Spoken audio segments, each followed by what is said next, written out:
Welcome to the Slop Temple. We pray this video helps. In this video, I will explain how to reset the maintenance light on your Toyota Avalon.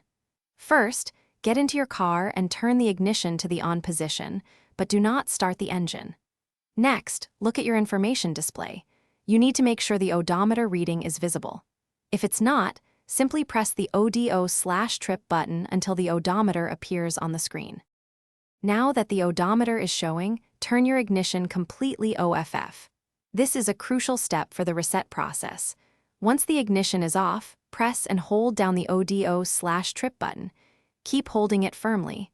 While still holding the button, turn the ignition back to the on position. Remember, do not start the engine, just turn the ignition on. Continue to hold the ODO/trip button.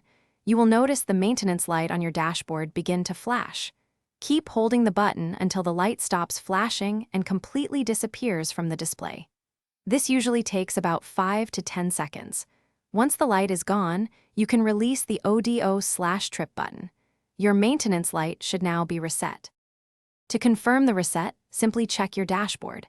The maintenance light should be off, indicating a successful reset. If for any reason the light reappears, don't worry, just repeat these steps carefully from the beginning. Sometimes it takes a couple of tries.